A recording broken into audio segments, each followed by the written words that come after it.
Hey guys, welcome back to my channel. और आइए video को स्टार्ट करते हैं। तो जिस बात का हम सभी को डर था वो हो चुका है। जैसा कि आप लोग जानते हैं कि सपना का 2-3 दिन पहले व्लॉग आया जहाँ पे सपना ने अपने सास ससुर और अपने फर्स्ट हस्बैंड सूरज जी को एक्सपोज़ किया। सपना ने बताया कि किस तरीके से सपना के साथ मारपीट होती थी। इवन ये भी बताया कि प्रेगनेंसी के टाइम पे भी सूरज जी सपना के साथ मारपीट करते थे और उसकी एक कॉल रिकॉर्डिंग भी सुनाई। उसके अलावा सपना ने ये भी बताया कि इन सब का कारण होते थे सपना के सास ससुर, जो कि अपने बेटे सूरज से सपना को मार खिलवाते थे, उसे पिटवाते थे।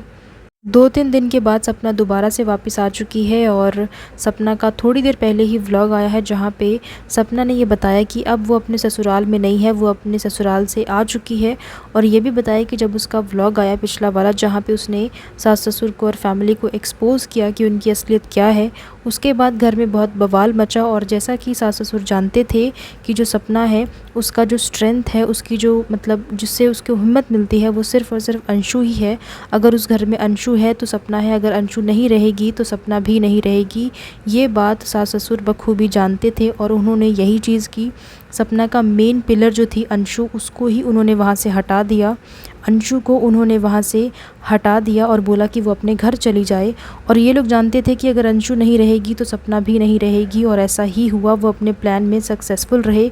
उन्होंने वहाँ से अंशु को भेज दिया और ख़ुद ब खुद अगले ही दिन सपना भी वहाँ से आ गई, क्योंकि अगर अंशु वहाँ नहीं रहेगी तो सपना वहाँ पर रहकर क्या करेगी। व्लॉग में सपना और अंशु बहुत ज़्यादा इमोशनल दिखे और सपना ने ये भी बताया कि जब से उनको पता चला है कि अब अंशु यहाँ पर नहीं रहेगी तो उन्हें पूरा दिन हो गया है, वो लगातार रोए जा रहे हैं। अंशु के वहाँ से जाने के बाद अगले ही दिन सपना भी वहाँ से आ गई है।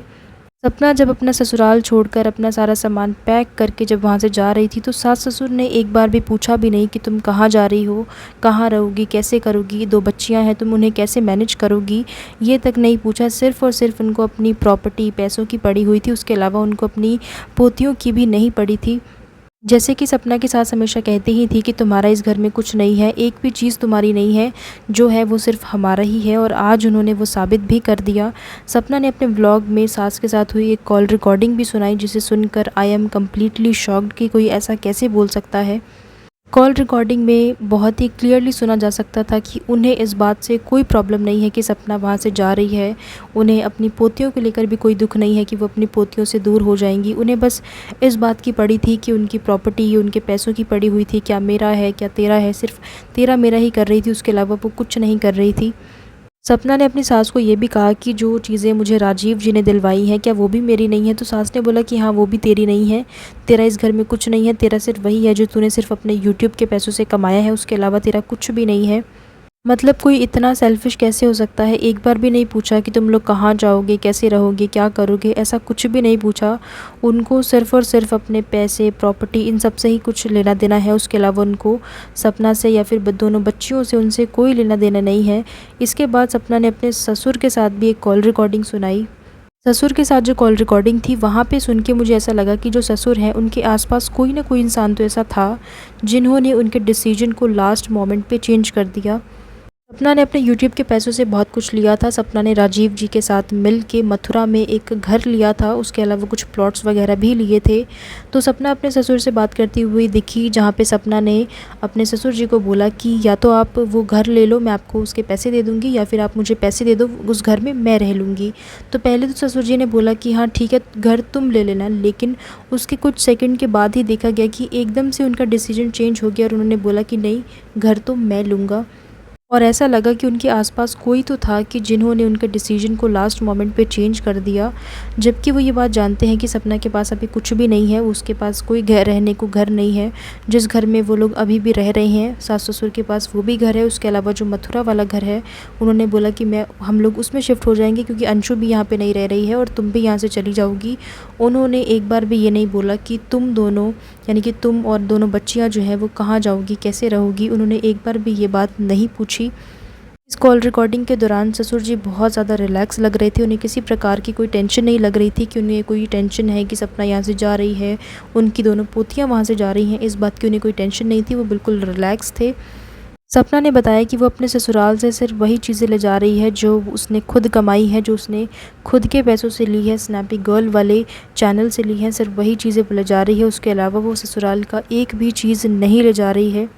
ये भी बताया कि सास ससुर ने एक बार भी उसे रोकने की कोशिश नहीं की कि तुम कहाँ जा रही हो, कैसे रहोगी, क्या करोगी, ये सब कुछ बिल्कुल भी नहीं पूछा। उन्होंने बोला कि अच्छा तुम जा रही हो तो ठीक है तुम जाओ। दोनों की फ़ोन कॉल सुन के एक बार के लिए भी ऐसा नहीं लगा कि उनको ज़रा भी फ़िक्र है सपना की, या फिर चलो सपना की फ़िक्र तो छोड़ ही दो कि उनको सपना की क्या फ़िक्र है। एटलीस्ट उन्हें अपनी दोनों पोतियों की भी फ़िक्र नहीं है, जो उनके बेटों का ही अंश है, जो कि उनके बेटों की ही निशानी है, उन्हें उनकी भी फ़िक्र नहीं है। सपना के व्लॉग का कमेंट सेक्शन स्क्रॉल किया तो मुझे बहुत अच्छा लगा। लोगों ने जिस तरीके से सपना को मोटिवेट किया है और सपना को सभी लोग सपोर्ट कर रहे हैं। बहुत अच्छी बात है कि सपना को लोग सपोर्ट कर रहे हैं। इवन मैंने बहुत सारे कमेंट्स तो ये भी देखे कि अच्छी बात है कि सपना उस नर्क से बाहर आ गई। उस नर्क वाली ज़िंदगी जीने से अच्छा है कि वो अलग रहे, सेपरेट रहे, अपने हिसाब से सारी चीज़ें करे। ये बहुत ही अच्छी बात है। एटलीस्ट उस टॉक्सिक माहौल में रहने से तो अच्छा है कि एटलीस्ट सपना अलग रहे, अपने हिसाब से रहे, और एटलीस्ट वो थोड़ा सा उसको पीस ऑफ माइंड तो मिले। यहाँ पे इस घर में रह के उसको कुछ नहीं मिल रहा, सिर्फ़ और सिर्फ उसको टेंशन मिल रही है, स्ट्रेस मिल रहा है, उसके अलावा उसको कुछ भी नहीं मिल रहा। और एक जो इमोशनल सपोर्ट थी, स्ट्रेंथ थी अंशु, उसे भी उन्होंने छीन लिया और उसे भी अलग कर दिया। जैसा कि मैंने पिछले व्लॉग में भी बोला था कि सपना को किसी की भी ज़रूरत नहीं है, क्योंकि वो एक इंडिपेंडेंट वुमन है, वो सारी चीज़ें खुद कर सकती है। इवन वो शुरू से लेकर अभी तक अपने लिए सब कुछ कर रही है, अपनी बच्चियों के लिए कर रही है और आगे भी करेगी। और ऐसा भी नहीं है कि सपना ने हमेशा खुद के बारे में सोचा, इन-लॉज़ के बारे में नहीं सोचा। उसने हमेशा अपने इन-लॉज़ के बारे में ही सोचा है। अगर वो ऐसा नहीं सोचती कि मेरे इन-लॉज़ हैं, मुझे उनकी सेवा करनी है, तो वो कभी भी उस घर में नहीं रहती, वो अपने पहले ही अलग हो जाती। लेकिन उसने ऐसा नहीं किया, वो उस घर में रुकी। लेकिन उसकी जो सब्र की लिमिट है ना, उसे इन लोगों ने क्रॉस कर दिया। क्योंकि आप लोग खुद सोच के देखो कि आज तक सपना ने अपने इन-लॉज़ के बारे में, अपनी इन-लॉज़ वाली जो फैमिली है उनके बारे में कभी कुछ नहीं बोला, कभी भी उनकी असलियत सामने से नहीं बताई। और अब अचानक से अगर उसने बताई है तो कुछ ना कुछ तो ऐसा हुआ है जिसने उस बात को ट्रिगर किया है।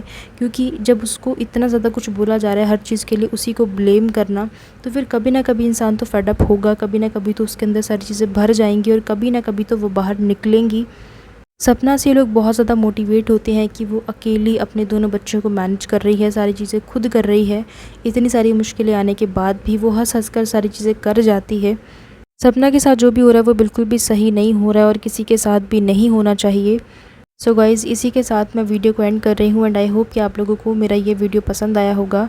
कमेंट करके मेरे साथ अपने ओपिनियन ज़रूर शेयर करना एंड सपना के बारे में आप क्या कहना चाहते हैं प्लीज़ कमेंट सेक्शन में शेयर कीजिए। एंड इसी तरह के और भी अपडेट्स और रिएक्शन वीडियोज़ देखने के लिए आप लोग मेरे चैनल को सब्सक्राइब कर लीजिए। So thank you so much guys for watching this video and I will see you in the next one. Till then keep watching. Thank you.